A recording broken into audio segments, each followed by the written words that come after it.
এই একটা হাগড়া,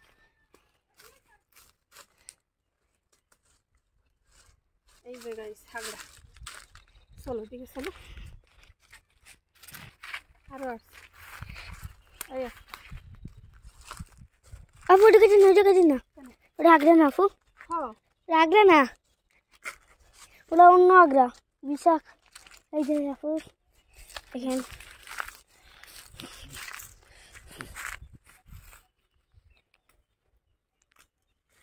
জীবনে প্রথমবারের মতো আমরা হাগড়া খাইতেছি।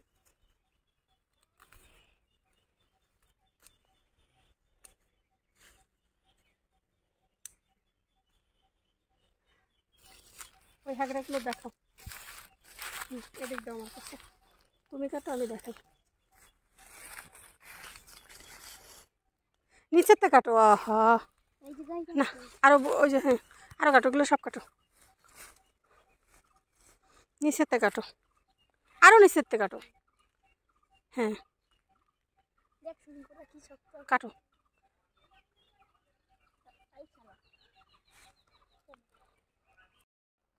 চালু করো গাইস।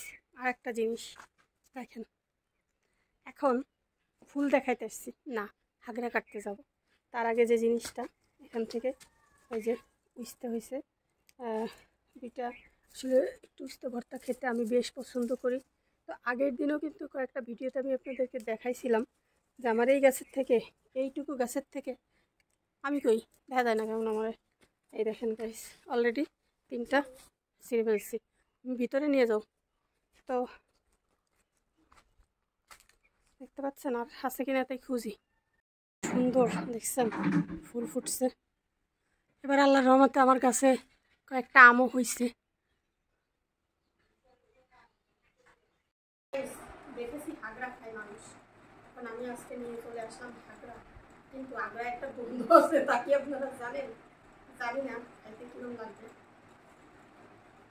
খাইতে খুব তাই নিয়ে একটু ডাটা নেবো না, কি নেবো, কাঁচা ওকে তাই নেবো। अरे वो यार मुलुम मुलुम आगा टुक नीति है जाली टुक हाय हाय ये की नरम ना কি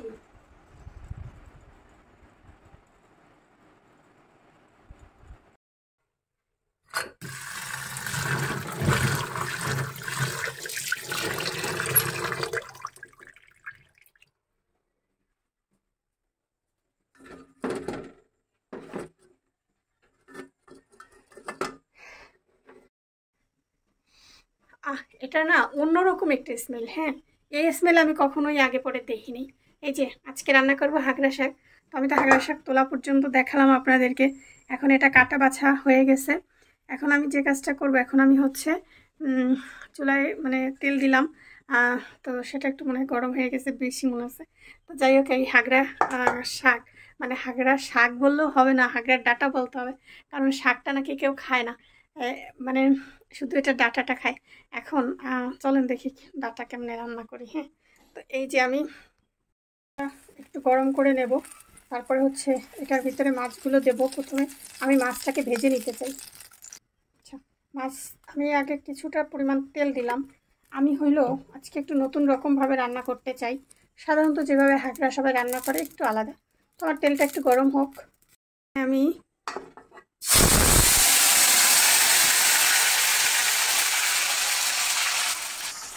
আমি এখানে যে দিলাম পেঁয়াজ বাটা, রসুন বাটা, আদা বাটা। তবে এবার যেটা দেব সেটা হলো পরিমাণ মতো একটু দেব, লবণ দেব। আশা করি একবারেই দিয়ে দিই, এত বারবার দেওয়া ভালো লাগে না আমার। লবণ দিলাম, পরিমাণ মতো দেব হলুদ। এখন হলুদ দেওয়া শেষ। এখন মশলাটাকে ভারী সুন্দর করে কষাইতে হবে, ঠিক আছে? তবে গাইস আমি এখন এটার সাথে একটা কাজ করব, এই আমি মাছটা আমি আলাদা আর করবো না, আমি আলাদা এটাকে কষাইতে চাই না। আমি মাছটাও এই দেখেন এই চিংড়ি মাছ দিয়ে রান্না করতে চাইছি। আমি মাছটা ওটার সাথে দিয়ে দিয়ে রান্না করবো। হ্যাঁ এই যে চিংড়ি মাছ, মানে এক হাতে ক্যামেরা ধরে রান্নাতেছি আজকে, অনুষ্ঠান কিছু আনি নেই। আমি এই রান্নাটা শিখেছি বলতে মানে আমি প্রথম যেদিন দেখছি সেটা হলো এই যে শ্যামলী আপু আছে, শ্যামলী আর মিসি ব্লগ, আপুর পেজ থেকে আমি এই রান্নাটা প্রথম দিন দেখলাম। আপুর রান্নাটা দেখেই মনে হচ্ছিলো খুব বিরিয়ানি রুচি রুচি হবে। তো দেখা যাক, আমি আপু অন্যরকমভাবে রান্না করছে, আমি আবার অন্যরকমভাবে রান্না করতেছি, দেখা যাক কী হয়। তো আমি আর একটুখানি পেঁয়াজি দিতে চাই।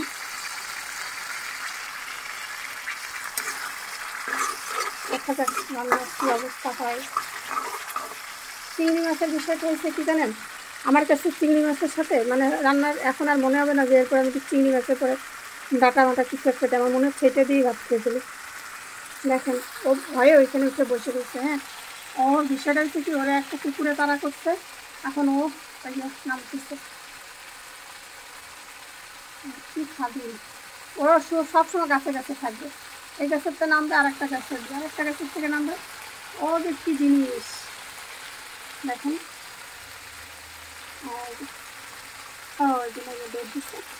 ঠিক আছে,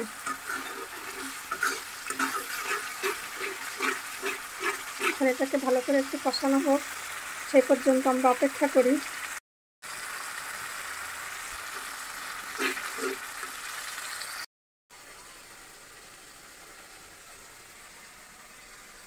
তো আমার এটা কিন্তু বেশ সুন্দর কষানো হয়ে গেছে। আমি এটা কষাইতে আমি এটার ভিতরে আবার আমার হাগড়া গুঁড়ো দিয়ে দিলাম, এটাকে আমি একটু কষিয়ে নেব। একটু হাগড়া দিলে ভালো লাগবে কি না, আমি আর ভাবলাম এর সাথে কয়েক টুকরা আলু কেটে দিই। তো এটাকে আমরা এখন সুন্দর করে নাড়াচাড়া করে দেব।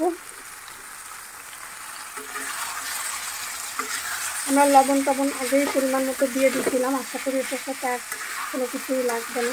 ঠিক আছে, দেখেন গাইস, চিংড়ি মাছটা শুধু দেখেন,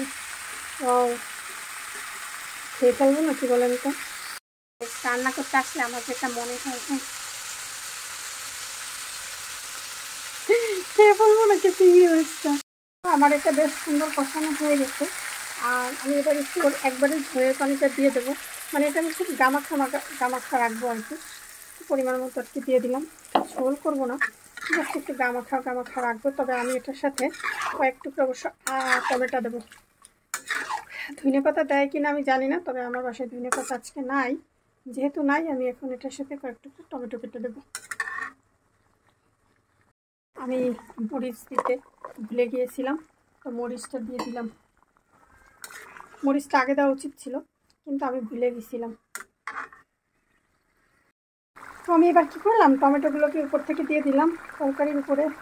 আমি এত মজা হয়েছে তরকারিটা, আচ্ছা বলে বোঝাইতে পারবো না। এখন আমার আর একটু 1-2 মিনিট পরে এটাকে আমি নামাই নেব। আমার লাইফে প্রথম হাগড়া শাক না, হাগড়া ডাঁটা রান্না করতেছি। আগে কোনো দিন আমি এই জিনিসটা খাই নাই, দেখি নাই। মানে সবসময় একটা কথা শুনি যে এরকম হাগড়ার ডাঁটা সবাই রান্না করে খায়। আমার একটা খালাম্মা আছে, সে আদার্স কোনো তেমন কিছু খায় কম, শুধু চিংড়ি মাছ আর হাগড়ার ডাঁটা খাইতো। আমি উনি কী খাই এগুলা, তো আজকে আমি দেখলাম সিরিয়াসলি রান্না সেই টেস্ট হয়েছে। রান্না বান্না শেষ, এখন এটাকে আমি নামিয়ে নেব। এই ছিল আমার হাগড়া শাকের ডাঁটা রান্না করা, বাস। আমার হাগড়া শাক রান্না শেষ, দেখেন কতটা ইয়ামি করে। আর এই যে আমার হাগড়া শাক রান্না শেষ, খেয়ে দেখি হাগড়া শাকের টেস্ট। সেই টেস্ট, মনে হবে যে একবার হুবহু তুমি ডাঁটা খেলে যেরকম লাগে না, ডাঁটাই একদম সেম ডাঁটা, মানে সবুজ শাকের ডাঁটার মতো।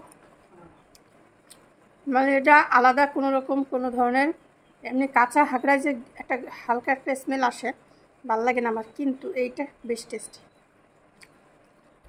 মাশাআল্লাহ, রান্না 100-তে 300 হয়েছে, সত্যি কথা।